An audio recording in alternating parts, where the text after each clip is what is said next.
para daw pong masusuka si Darlene. Agad-agad. Ilang araw na tayo magkasama. Mag-iisang linggo na. 1 week pa lang bukas. 1 week pa lang bukas kami magkasama.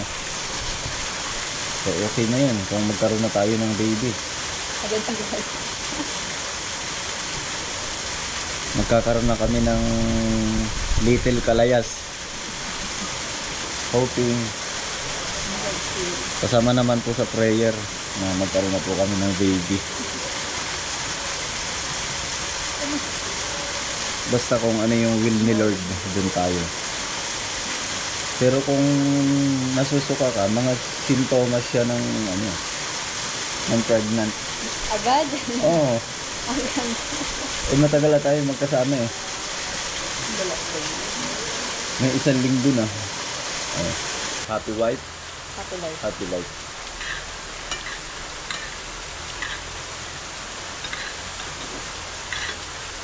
Dapat daw laging tama ang babae At mali ang lalaki. at mali ang lalaki. Kasi male eh. Mali. Male. Tapos lang po namin kumain ng misis ko. Darlene. Kaway muna, misis. Ayan, kain po tayo ng gato de lengua. Tama ba? Ano ang tawag dito, Darlene? Lengua de gato. Oo. Ay, wala pala siya nakasulat. Mga nakalagay. Nag-check-in lang po kami dito sa Kamayan sa Palaisdaan, mga kalayas. Marami pa po ditong mga rooms. Ayan. Ayan. Dito lang po kami sa bandang itaas para maganda po yung view natin dito. Pero mga kalayas, meron pa po tayong mga pupuntahan po mamaya. Itutur ko po kayo.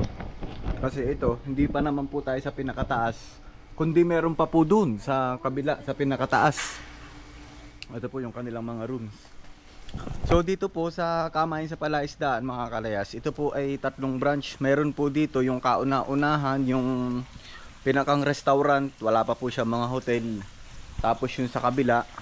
Tapos ito, bali 3 pong magkakapatid yung may-ari sa pagkakaalam ko, ano, mga kalayas. So bali dito po tayo sa may Air Summit. Yung po bang mayroong restaurant na airplane. Mamaya mga kalayas, papakita ko po yung sa may airplane. Tsaka yung hanging bridge, meron daw po dyan. At makikita po natin yung pinakang Mount Banahaw.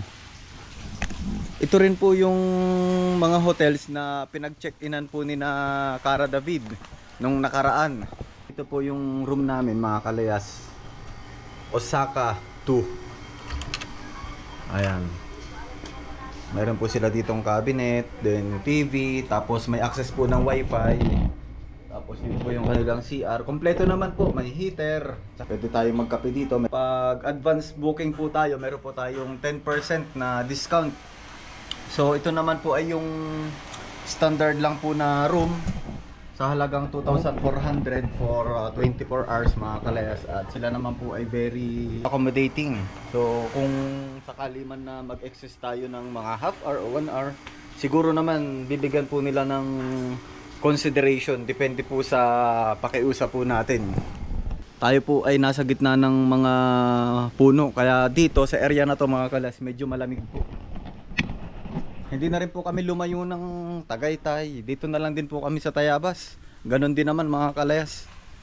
Parang ito na rin po yung pinakang honeymoon po namin dito sa lugar na to. Ayun, no?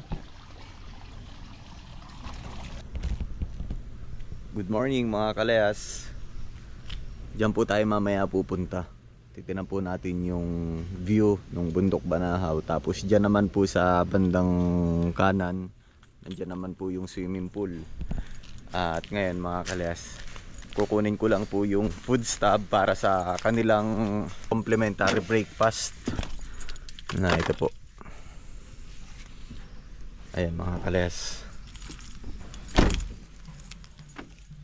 Ayan, so bali dito pa ako nagpark. Ito, mga kalayas, medyo nandito tayo sa taas. Tapos nandun po yung airplane restaurant. Mamaya saglitin po natin. Yun namang room namin ay nandyan lang po. Ito po yun, oh. Tingnan nyo mga kalesyo, ang ganda ng pagkakapwesto ng mga rooms dito kasi nakaka-relax. Ano, nasa paligid po tayo ng mga puno. Ayan. Tapos itong room namin, ito isa sa taas, taka po dito sa baba. So dito po kami sa baba.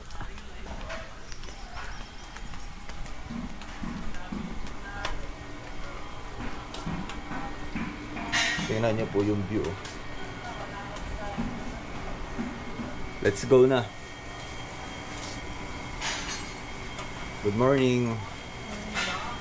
Ayan, kakain lang po muna kami. Tingin muna sa camera para makilala ka ng mga manonood natin. Ito, matutok mo na sa mukha. Si Mrs. Habalia. Ito po yung kanilang mga rooms. Dito tayo sa pababa pa. Mga kalas, ang ganda ng kanilang steps ng hagdan. Iba yung kanilang bato, ano? Ano kaya to? Marmol bato o kulay puti. Ayun. Dito na tayo sa baba, sa kabila. Malayo nga ang parking pag nandito.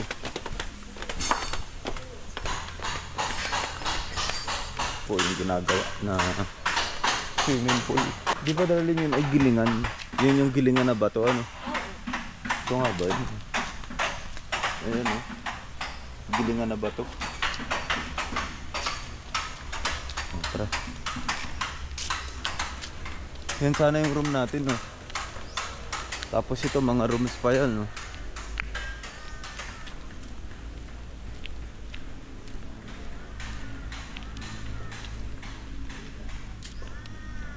Hintayin mo ako dyan, darling. Sisilip lang ako dito sa airplane. Papakita ko lang dito sa manonood. Ayan o, dyan tayo. Ayan, sa may Fisher's Lake. Ano ako pupunta? Oo, dyan tayo. Ito mga kaleso, kamayan sa palaisdaan. Kumain na po kami nung nakaraan dito eh. Ito po yung airplane na restaurant.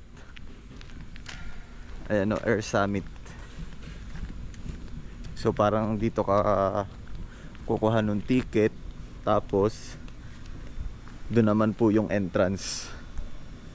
Yan. Hindi lang po natin dala yung drone mga kalayas. Kaya ganito lang po, dito lang po tayo sa baba. Parang doon yung entrance. Ang ganda mga kalayas oh. Tingnan nyo.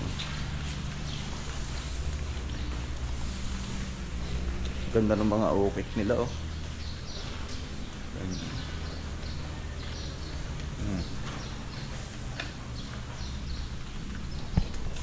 Fisher's Lake. First time ko lang bumaba dito. Ayan, ito na nga.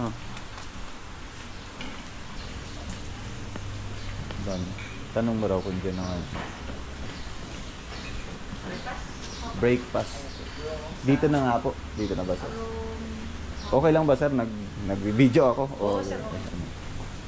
Anong camera niya, sir? Yan? GoPro. GoPro. Ayan po. Sir, Ayan, nandiyan na. dito na nga pala yung claim ng breakfast namin. Ay, sir, bili na lang po. Ano, ang ganda sana dun. Ang ganda nung kanilang, ayun may fountain no.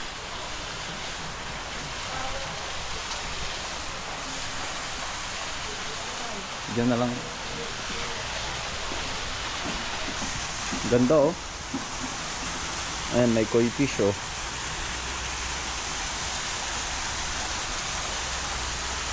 Bali yung room namin mga kalayas, yung nandun po sa taas. Yun yung kabila eh. Ito po nandito banda, hindi lang po natin masyadong kita dito.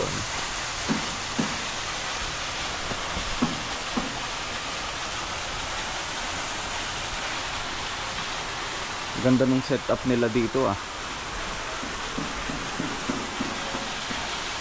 Pwede tayo magpa-picture pala dun mamaya oh. Lapit tayo dun. Ayan, sinusulit ko lang po na magkasama kami kasi uuwi na po ulit si Darling. Ako naman po busy sa trabaho ko. Ayan, so sa ngayon nandito po kami sa Tayabas, Quezon.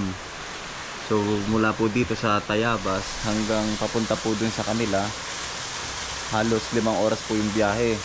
Sa trabaho ko naman po, simula dito sa Tayabas, dun sa place po ng pinagtatrabahoan ko, 5 oras na biyahe, mga ganun. Kaya kung simula po dun sa trabaho ko, sa General Lacar, papunta po sa kina Darlene, bibiyahe po ako ng almost 10 hours kung tuloy-tuloy yung biyahe. Siyempre pag pupunta ako sa kanila mga kalayas, uuwi muna ako, kukuha ng gamit, magpapahinga rin kasi napakalayo po ng biyahe from General Lacar doon po sa trabaho ko hanggang dito sa Tayabas. Tapos biyahe po ulit. Kaya ang setup po namin mga kalayas, magkalayo pa rin. Pupunta na lang po ako lagi sa kanila. Ay, siguro magkakasama man kami. Pag siguro retired na ako, ano? Depende. Depende kung anong will ni Lord para sa amin. May iba na siguro yung setup pag nagkaroon na kami ng baby. Actually, si Darlene po ay tapos po ng education. Ayan, at sa ngayon po ay nag-focus na lang po muna sa business para if in case man po na magkaroon na kami ng baby. Ganun din naman para mas maasikaso po. Kasi halos karamihan po ng mga katrabaho ko, nahihirapan po sila kung parehas po silang nasa government. Halos ang nag-aalaga na lang po ng kanilang mga anak, ng kanilang mga baby. Pag hindi yung kanilang magulang, kukuha po sila ng katulong. Ako naman mga kalaya, simple na lang. Tapos matututukan niya po yung kanyang negosyo po sa Tagkawayan.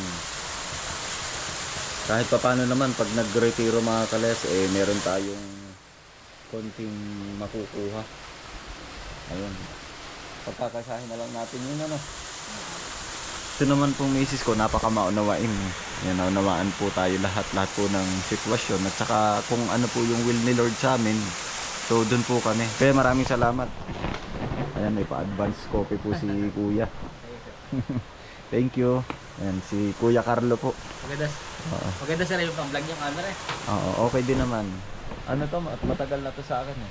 Ano ba ito? Hero, ano yan? GoPro 11. Kaya magandang umaga. Thank you. Kanina sir yung mandamitan. Ayan, yung ganisa at saka yung beef tapa. Ayan, ito na po yung breakfast namin mga kalas. Longganisa at saka beef tapa. Mga blessing na patuloy na pinagpapit sa bawat isa. Ang particular sa mga pagkain pang hinihayin mo sa namin sa mga YouTube na kalakasan ng mga physically lang yung spiritually sa mga particular God, using spiritually. Kain po tayo mga kalas. Hati na lang tayo dito sa beef. Tapos bigyan kita ng longganisa.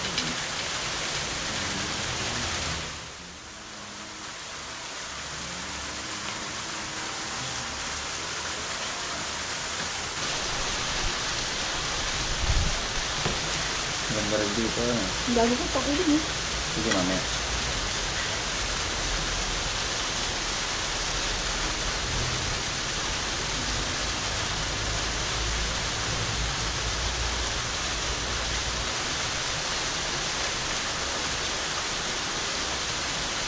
Maraming salamat po pala sa lahat ng mga bumati sa kasal po namin. Thank you sa inyong mga greetings po. Kain po tayo.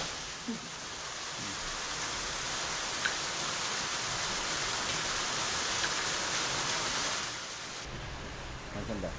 Kanin, ubus mo yung kanin. Ubus mo kanin mo. Oh. Ubus mo. Oh. Kala ko hindi. Gusto mo pa ng kanin? Papa? Hindi, okay na. Diet ako.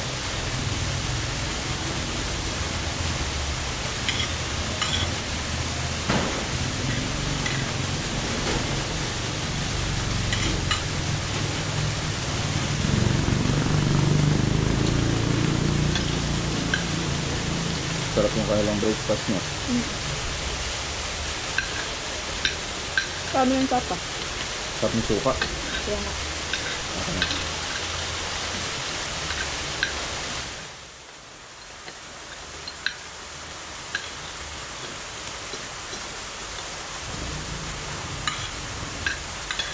Asin kilig. Sakto lang ang asin. Happy wife, Happy life. happy life.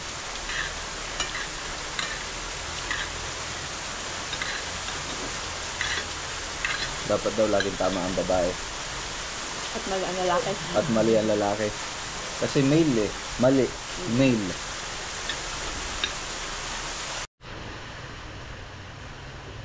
Para daw pong masusuka si Darlene. Agad-agad. Ilang araw na tayo magkasama. Mag-iisang linggo na. 1 week pa lang bukas. 1 week pa lang bukas kami magkasama. So okay na yun kung magkaroon na tayo ng baby. Agad-agad. Magkakaroon na kami ng little kalayas. Hoping. Kasama naman po sa prayer na magkaroon na po kami ng baby. Basta kung ano yung will ni Lord, dun tayo.